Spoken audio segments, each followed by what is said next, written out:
Hello everyone, welcome to BEd study channel.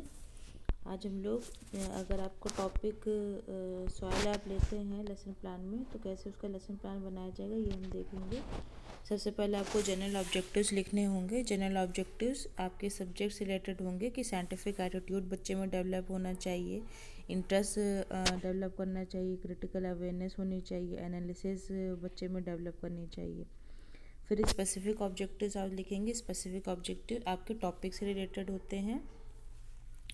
तो इसमें 3 level होते हैं: knowledge level, comprehension level and application level. तो नॉलेज लेवल में आप 3 ये पॉइंट्स लिखेंगे आपके टॉपिक से रिलेटेड कि टॉपिक में क्या क्या चीज़ें बच्चों को आनी चाहिए नॉलेज लेवल पे। ठीक है। फिर कॉम्प्रिहेंशन लेवल पे इस तरीके से आप लिखेंगे, और एप्लीकेशन लेवल में कि जो आपने पढ़ाया हुआ है वो किस तरीके से बच्चे इम्प्लीमेंट कर पाएंगे अपने डेली लाइफ में। फिर इसके बाद यहाँ पे टीचिंग एड लिखेंगे कि कौन कौन से टीचिंग एड यूज़ करते हैं, मटेरियल एड कौन कौन से यूज़ करते हैं, प्रीवियस नॉलेज क्या होनी चाहिए बच्चों को। जो आप सॉइल टॉपिक पढ़ाने के लिए जा रहे हैं उसके बारे में उससे पहले क्या पूर्व ज्ञान बच्चों को क्या है। ठीक है। इसके बाद आप इंट्रोडक्टरी क्वेश्चन पूछेंगे। इंट्रोडक्टरी क्वेश्चन में इस तरीके से आप टेबल बनाएंगे: serial number, people teacher activity, students response. तो यहाँ पे आप क्वेश्चन पूछेंगे, सीरियल वाइज क्वेश्चन होने चाहिए। ठीक है, एक दूसरे से कनेक्ट होने चाहिए। यहाँ पे आप आंसर लिखेंगे, ऐसे लिखेगा आंसर 1, आंसर 2 और आंसर 3। आपका ये इस तरीके से लिखेगा। फिर आपका ये क्वेश्चन नंबर 4 का आंसर आंसर नहीं, प्रॉब्लमेटिक क्वेश्चन ये हो जाएगा। तो यहाँ पर ही आप स्टेटमेंट ऑफ द एम बोलेंगे। ये क्लास में बोलना होता है ना। Today we will study about this topic. जो भी आपका टॉपिक है, ज़रूरी नहीं सॉइल ही है, कोई भी हिंदी, इंग्लिश, आपका सिविक्स, हिस्ट्री, कोई भी टॉपिक हो सकता है, उसमें इस तरीके से आप बोलेंगे। बोलने के बाद यहाँ पे फिर प्रेजेंटेशन टेबल आप बनाएंगे।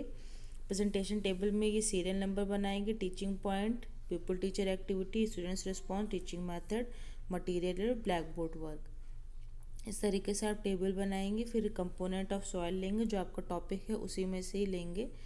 कंपोनेंट सॉइल में 3 ये क्वेश्चन बनाएंगे। थर्ड क्वेश्चन आपका नो रिस्पॉन्स बताएगा, नो रिस्पॉन्स होगा। कौन सा मेथड आप यूज़ कर रहे हैं, क्वेश्चन मेथड यूज़ कर रहे हैं, लेक्चर मेथड, एक्सप्लेनेशन मेथड है। फिर यहाँ पे आप एक्सप्लेन करेंगे। फिर यहाँ पे आपको लग रहा है कि ब्लैक बोर्ड वर्क में आप ये वर्क कर सकते हैं या फिर करेंगे, तो यहाँ पे एक्सप्लेनेशन में इसको लिखेंगे ब्लैक बोर्ड वर्क में। फिर इस तरीके से आप सेकंड टीचिंग पॉइंट बनाएंगे। इसी तरीके से यहाँ पे भी टेबल आप बनाएंगे। टीचिंग मेथड कौन सा है, टीचिंग मटेरियल एड और ब्लैक बोर्ड वर्क।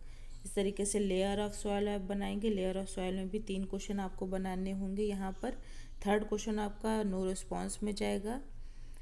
कौन सा मेथड यूज़ कर रहे हैं वो लिखेंगे, और जो मिनिएचर आप यूज़ कर रहे हैं, है ना, जो चार्ट आपने यूज़ किया था उसका मिनिएचर क्या है, उसी का ही छोटा रूप। चार्ट पे आपने बड़े तरीके से बनाया होगा, बड़ा उसका डायग्राम बनाया होगा, वहीं आपको मिनिएचर में छोटा डायग्राम बनाना है।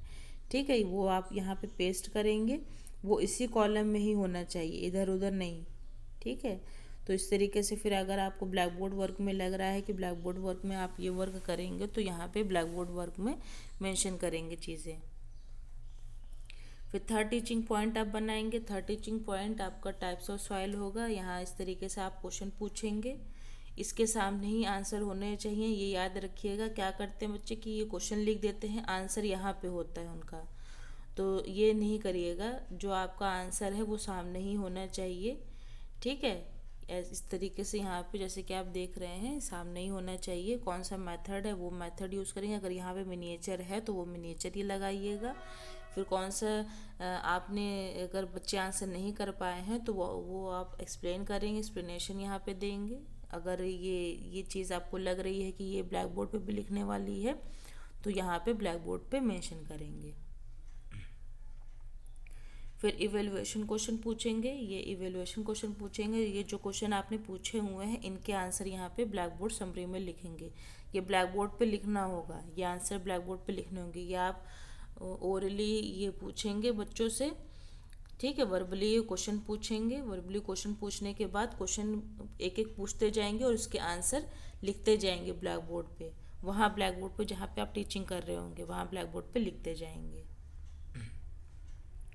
फिर जो आपने क्वेश्चन ये लिखवाए हुए हैं ब्लैक बोर्ड पे, फिर एक राउंड आप लेंगे क्लास का। यहाँ पे क्लासरूम है ऑब्जर्वेशन में, ये क्लासरूम में आप एक राउंड लेंगे पूरा कि बच्चे वो आंसर लिख रहे हैं कि नहीं लिख रहे हैं। नहीं लिख रहे हैं तो आप फिर से कहेंगे उनसे लिखने के लिए, ठीक है। फिर रिकैप्चुलेशन क्वेश्चन में फिल इन द ब्लैंक्स, आप फिल इन द ब्लैंक्स ये पूरे लिखेंगे, ये पूरा आप ब्लैक बोर्ड पे लिखेंगे, ठीक है। ब्लैंक में फिर बच्चों से पूछेंगे, वो फिर आंसर करेंगे, फिर उसको आप लिखेंगे ब्लैक बोर्ड वर्क में। लास्ट में आप होमवर्क दे देंगे, 1 या 2 क्वेश्चन दे सकते हैं, 10 क्वेश्चन मत दीजिएगा, 1 या 2 ही क्वेश्चन दे सकते हैं, ठीक है। तो इस तरीके से आपका ये सॉइल का लेसन प्लान था, ये यहीं पे फिनिश होता है। प्लीज़ वीडियो को लाइक करिए और सब्सक्राइब करिए। Thank you.